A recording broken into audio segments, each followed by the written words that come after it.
할렐루야. 오늘도 우리와 함께 하신 하나님 앞에 기도하면서 목요 예배 시작하겠습니다. 기도하겠습니다. 하나님, 오늘도 우리를 사랑하셔서 우리를 불러주시고 또 새로운 날을 하나님 앞에 꿈꾸게 하심에 감사합니다. 우리의 모든 삶을 아시기에 하나님 앞에 감출 것도 없고 가릴 것도 없는 것을 고백합니다. 우리를 있는 그대로 아시는 하나님 앞에 정직한 심령으로 바로 서서 하나님을 기쁘시게 하는 우리 모두가 되게 도와주시옵소서. 예수님의 이름으로 기도하였습니다. 아멘. 하늘에 계신 우리 아버지여, 이름이 거룩히 여김을 받으시오며 나라 임하옵시며 뜻이 하늘에서 이룬 것 같이 땅에서도 이루어지이다. 오늘날 우리에게 일용할 양식을 주옵시고 우리가 우리에게 죄 지은 자를 사하여 준 것 같이 우리 죄를 사하여 주옵시고 우리를 시험에 들게 하지 마옵시고 다만 악에서 구하옵소서. 나라와 권세와 영광이 아버지께 영원히 있사옵나이다. 아멘. 찬송가 325장 함께 찬양하겠습니다. 325장입니다.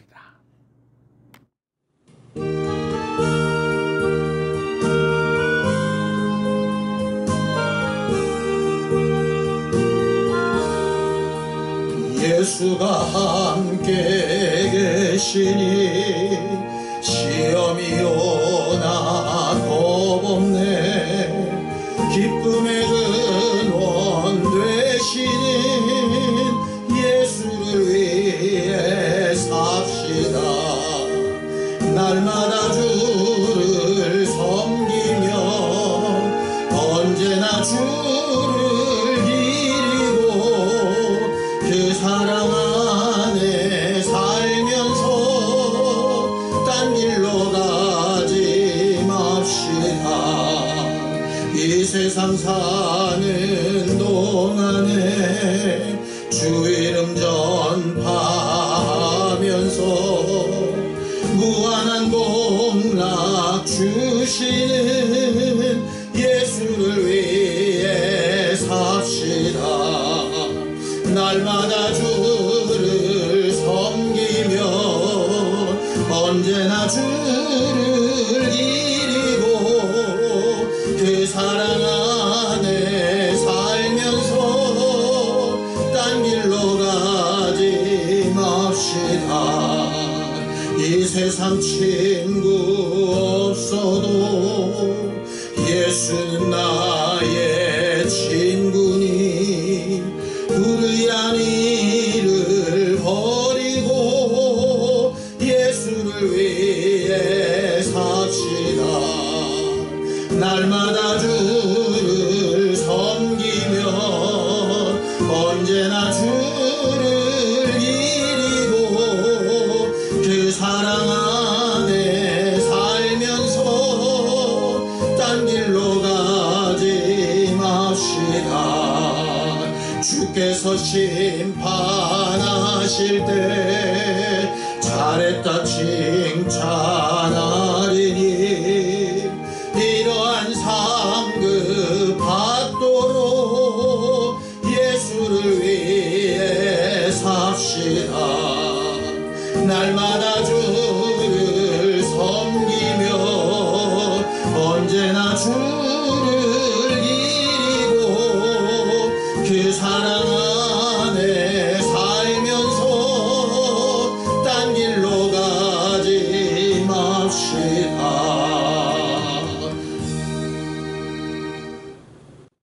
하나님, 우리가 매 순간 하나님의 눈빛 앞에 있음을 고백합니다.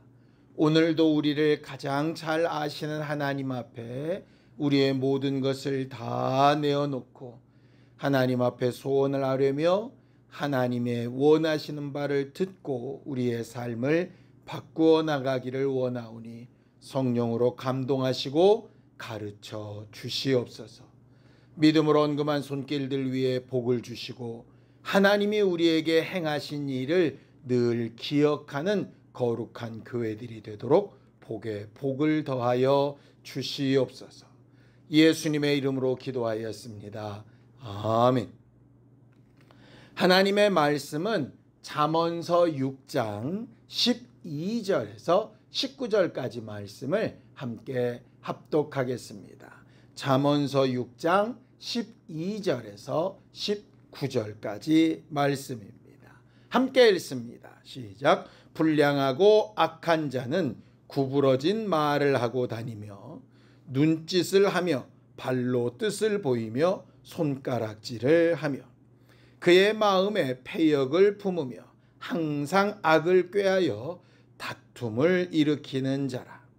그러므로 그의 재앙이 갑자기 내려 당장에 멸망하여 살릴 길이 없으리라. 여호와께서 미워하시는 것 곧 그의 마음에 싫어하시는 것이 67가지이니 곧 교만한 눈과 거짓된 혀와 무죄한 피를 흘리는 손과 악한 계교를 꾀하는 마음과 빨리 악으로 달려가는 발과 거짓을 말하는 망령된 증인과 및 형제 사이를 이간하는 자이니라. 우리는 올 한 해 축복의 통로가 되어보자 라고 1년의 절반을 보냈고 또 새로운 절반을 시작하는 한 주입니다. 축복의 통로가 되려면 일단 먼저 우리가 복을 받아서 그 복을 다른 이들에게 전달시켜 줘야 되지 않겠습니까? 복을 받기 위한 방법을 먼저 알고 그것을 어떻게 잘 전달할 것인지에 대한 방법을 아는 것이 올해 우리가 하나님 앞에 세운 주제에 합당한 것일 겁니다. 성경에는 수많은 복된 사람들의 이야기가 나와 있지만 그 중에 아주 복에 대해서 특별하게 열정적으로 다가갔던 사람이 아마 야곱일 겁니다. 그 야곱이 아버지에게 복을 받기 위해서 잘못된 방법까지 사용을 하지요. 원래 이삭에게 축복을 받아야 했던 에서가 그의 형인데 이삭이 그 에서에게 명령한 내용을 보면 조금 의아스러운 부분이 좀 있습니다. 창세기 27장 4절입니다. 내가 즐기는 별미를 만들어 내게로 가져와서 먹게 하여 내가 죽기 전에 내 마음껏 내게 축복하게 하라. 아니 아버지가 자식에게 축복을 하는데 뭘 꼭 그렇게 먹어야 축복을 할 수 있을까요? 그냥 일방적으로 내가 하고 싶은 축복을 자식에게 마음껏 빌 수 있지 않겠습니까? 그런데 왜 이런 말을 할까? 형식적으로 빌 수도 있고 그냥 내용적으로 빌 수도 있지만 결국은 내가 정말 기쁘고 행복한 마음으로 내가 할 수 있는 최선의 것을 너에게 축복할 수 있도록 그렇게 해줬으면 좋겠다라고 하는 서로 간의 관계의 문제일 겁니다. 그렇게 하지 않으면 축복하지 않겠다라는 대가의 문제가 아니라 이왕 축복할 때 더 기쁘고 더 행복하고 더 마음껏 축복하게 하라라는 의미겠지요. 육체의 부모인 이삭도 그런데 하나님은 어떨 것 같으십니까? 우리는 신앙생활이라는 걸 합니다. 신앙생활의 가장 중심에 있는 것이 믿음 아니겠습니까? 믿음이 왜 중요합니까? 하나님을 기쁘시게 하는 것 아니겠습니까? 히브리서 11장 6절에 믿음이 없인 하나님을 기쁘시게 하지 못하나니 하나님께 나아가는 자는 반드시 그가 계신 것과 또한 그가 자기를 찾는 자들에게 상 주시는 이심을 믿어야 한다라고 우리는 잘 알고 있습니다. 믿음이 왜 필요한가? 하나님을 기쁘시게 하기 위해서입니다. 우리가 뭔가 하나님을 기쁘시게 하지 않아도 하나님은 우리를 사랑하시고 우리에게 생명 주기를 원하시고 우리를 복되게 하시기를 바라시지요. 그런데 이왕 그렇게 하시는 일에 하나님을 기쁘시게 하면 더 풍성하고 더 만족스럽고 더 온전한 것으로 우리에게 일하시지 않겠는가 하는 것입니다. 하나님의 관심을 끄는 것 말입니다.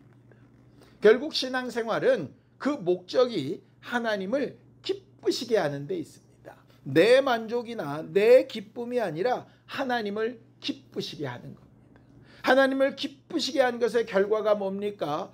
복이 우리에게 오는 것이고 또 우리를 방해하는 자들과도 화평케 되는 것이라고 성경은 말을 합니다. 잠언서 16장 7절입니다. 사람의 행위가 여호와를 기쁘시게 하면 그 사람의 원수라도 그와 더불어 화목하게 하십니다. 결국 우리가 이 세상에서도 하나님과의 관계에서도 온전하고 기쁘고 행복한 삶을 누리기 위해서 반드시 필요한 것이 하나님을 기쁘시게 하는 일입니다. 그게 바로 신앙생활입니다. 반대로 얘기하면 하나님을 기쁘시게 하지 못하면 또 하나님의 마음을 상하게 하거나 하나님이 싫어하시는 일을 하게 되면 그 결과는 복과 정반대인 저주가 되기 쉽고 화평과 정반대인 분란과 어려움에 속하게 되기 쉽다는 이야기이죠. 그래서 우리는 하나님을 기쁘시게 하는 행동을 하려고도 많이 노력해야 되지만 반대로 하나님이 싫어하시는 일들을 하지 않으려고도 노력해야 되는 사람들입니다. 기쁘시게 하는 일을 많이 해놓고 싫어하시는 일을 그만큼 해버리면 결과적으로 똑같지 않겠습니까? 결국 우리의 신앙생활은 하나님 앞에 어떻게 하면 그를 기쁘시게 할까를 애쓰는 것이고 한편으로는 그가 싫어하시는 일을 어떻게 피할까 하는 것을 고민하는 것입니다. 율법에 가르치는 바가 그것이고 예수께서 오셔서 말씀하시는 바도 그것이죠. 오늘 본문에도 하나님이 싫어하시는 것을 명확하게 몇 가지 예를 들어서 말해놓고 있습니다. 잠언서 6장 16절에서 19절입니다. 여호와께서 미워하시는 것 곧 그의 마음에 싫어하시는 것이 67가지이니 곧 교만한 눈과 거짓된 혀와 무죄한 자의 피를 흘리는 손과 악한 계교를 꾀하는 마음과 빨리 악으로 달려가는 발과 거짓을 말하는 망령된 증인과 및 형제 사이를 이간하는 자이니라 라고 이렇게 되어 있죠. 내용을 살펴보면 우리 육체의 전 부분을 이렇게 망라하고 있습니다. 그리고 우리가 사용하고 우리가 행동하는 일의 어떤 목적에 대해서 말하고 있습니다. 먼저 교만한 눈이라 라고 하는 게 뭐겠습니까? 나를 높이고 남을 무시하는 겁니다. 더 나아가면 하나님의 위치에 내가 서서 남들을 막 판단하는 것을 말하지요. 눈으로 보이는 것이 어쩔 수 없겠지요. 그러나 그것을 판단하거나 비난하거나 내가 마치 무슨 재판장의 자리에 있는 것처럼 하면 안 되는데 그 교만한 눈이 결과적으로 자기는 높이고 남을 정말 저주하는 것처럼 무시하는 것처럼 하기 때문에 하나님의 마음에 합하지 않은 것입니다. 거짓된 혀가 뭡니까? 정직하지 않은 겁니다. 뭔가 외식하고 꾸며진 것을 얘기하는 겁니다. 하나님 앞에 나아가 정직하게 고백하고 사람들 앞에도 정직하게 행동해야 되는데 뭔가 거짓말로 정말 잘난 것처럼 보이고 자기를 막 치장하는 것이죠. 무죄한 자를 치는 손이 뭡니까? 자기의 행동이 자기 책임을 자기가 져야 되는데 남에게 책임을 전가하거나 그렇지 않은 자를 막 눌러서 상대적으로 내가 높아 보이게 하는 것입니다.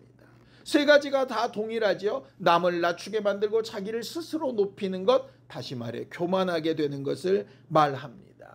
악한 계교의 마음도 마찬가지이지요. 다른 사람을 잘못되게 하고 나에게 더 유익하게 되기 위하여 나쁜 마음과 계획을 세우는 그것을 말하는 겁니다. 악으로 달려가는 발도 그런 계획을 세우기만 하는 것이 아니라 실질적으로 빨리 그것을 행동해서 뭔가 그 결과를 보려고 하는 나쁜 일입니다. 거짓 증인은 그렇게 한 행동에 대해서 스스로 내가 잘못했다라고 인정해야 회개가 될 텐데 남이 잘못했고 나는 아니고 저 사람 때문이고 이런 이유 때문이고 라고 계속해서 핑계를 대면 결과적으로 정직한 회개가 되어지지 않는 것이요. 그 결과가 뭡니까? 형제들과 이간하게 되는 것이고 결과적으로는 하나님과도 이간질 당하게 되는 겁니다. 하나님이 싫어하시는 것이 정확하게 드러나지요. 자기를 높이고 자기를 잘나게 만들고 그것을 위해서 남들을 못하게 하고 무시하고 저주하고 미워하고 거짓말하고 해코지하고 하는 이런 것들을 하나님이 싫어하신다라는 말입니다. 사람이 연약할 수도 있고 부족할 수도 있고 모자랄 수도 있습니다. 능력이 없을 수도 있습니다. 그런데 그걸 그 자체로 인정하고 하나님 앞에 정직하게 나아가서 자기의 부족함을 인정하고 자기의 잘못됨을 고백하고 회개하고 하나님과의 관계를 온전하게 만들고 하는 것을 기뻐하시는데, 자꾸 거짓말하고 속이고 덧붙이고 덮고 가리우고 하는 것들은 하나님께서 싫어하시는 일이라는 것이죠. 예수께서 두 사람의 기도를 비교하신 적이 있습니다. 세리는 하늘을 차마 우러러 보지도 못하고 가슴을 치며 자기가 얼마나 죄인인지에 대해서 고백합니다. 그런데 정말 율법학자들은 어떻게 기도하죠? 길거리 어귀에서 서서 나는 저 세리처럼 같지 않음을 감사하다고, 내가 하나님 앞에 이렇게 저렇게 많은 일들을 했노라며 기도인지 자랑인지 알 수 없는 것들을 말하지 않았습니까? 예수께서 어떤 사람의 기도에 가치를 두셨죠? 정직하게 자신을 고백하고 하나님과의 관계를 회복하려고 하는 사람의 기도에 가치를 두셨던 것을 우리는 기억합니다. 오늘 말씀도 마찬가지입니다. 우리가 하나님 앞에 아뢰고 싶은 소원이 있고 이루고 싶은 일들이 있고 하나님으로부터 얻고 싶은 여러 가지 일들이 있을지라도 우리가 하나님과의 관계를 형통하게 만들지 못하고 가리우고 막히며 하나님을 기쁘시게 하지 못하고 도리어 싫어하시는 일들을 하고 있다면 우리 자신은 하나님 앞에 응답을 받을 수도 또 복을 얻을 수도 하나님과의 관계를 더 좁혀 가깝게 할 수도 없는 그런 죄인에 불과하게 됩니다. 식당이나 이런 곳에 가보면 화장실 앞에 이렇게 붙어있는 표 같은 게 있습니다. 내가 무엇을 했나 안 했나를 체크하는 체크리스트입니다. 우리들이 하나님 앞에 내 혀는, 내 눈은, 내 마음은, 내 손과 발은, 내 증거는 과연 어떻게 하고 있는가? 하나님 앞에 기뻐하시는 바대로 사용되고 있는가? 아니면 하나님이 싫어하시는 일들을 하고 있는가? 우리 자신을 계속 한번 확인해 봐야 되지 않겠습니까? 믿음으로 하지 않는 모든 것이 죄라라고 이렇게 말씀하셨는데, 하나님을 기쁘시게 하지 못하는 것, 하나님이 싫어하시는 일을 하는 것, 이 모든 것을 우리는 죄라고 부릅니다. 세상 사람들은 사람이 그렇게 살 수 있지 말할 수 있을지 모르지만 하나님 앞에는 그럴 수 없는 것이 우리들 아니겠습니까? 예수께서 아버지께 사랑받는 이유에 대해서 이렇게 말씀하셨습니다. 요한복음 8장 29절입니다. 나를 보내신 이가 나와 함께 하시도다. 나는 항상 그가 기뻐하시는 일을 행함으로 나를 혼자 두지 아니하셨느니라 라고 이렇게 말하죠. 하나님을 기쁘시게 하는 일은 엄청난 봉사나 대단한 헌신이나 어마어마한 어떤 일의 결과로만 되는 것이 아닙니다. 그저 하나님이 싫어하시는 일을 하나씩 고쳐나가고 하나님이 기뻐하시는 방향이 무엇인지 알고 그것을 향하여서 기도하며 하나님이 공급하시는 힘을 따라 한 걸음씩 나아가고, 하나님께서 우리를 바라보실 때 나아졌다, 좋아졌다 말씀하실 수 있을 만큼 성령으로 말씀으로 인도받아서 한 걸음씩 성장해 나아가는 것, 그것이 바로 축복의 통로가 되는 삶이 아닐까 생각합니다. 우리에게 주어진 나머지 반년의 기간 동안에 우리는 하나님 앞에 싫어하시는 일을 피하고 기뻐하시는 일을 찾아가는 겸손하고 정직한 교회들이 되기를 예수님의 이름으로 축원합니다. 기도하겠습니다. 하나님 아버지, 우리를 도우셔서 매 순간 하나님이 싫어하시는 이 일에서 피하여 갈 수 있는 지혜와 정직한 심령을 더하여 주시옵시고, 성령으로 감동하시고 말씀으로 생각나게 하셔서 하나님이 기뻐하실 만한 일들을 찾아 행동할 수 있도록 우리 모두를 도우시고 인도하여 주시옵소서. 하나님께서 우리의 모든 것을 알고 계시오니 하나님 앞에 꾸미거나 속이지 않고 늘 정직한 심령으로 회개하고 고백하며 하나님 앞에 가까이 나아가는 거룩하고 신실한 교회들로 만들어가 주시옵소서. 이제는 우리 주 예수 그리스도의 은혜와 하나님 아버지의 극진하신 사랑과 성령님의 감동하시고 교통하시고 함께하시는 증거가 하나님 앞에 하나님이 싫어하시는 일들을 피하며 기뻐하는 일을 행하고자 결심하는 우리 모두 위에 이제로부터 영원까지 함께 있을지어다. 아멘.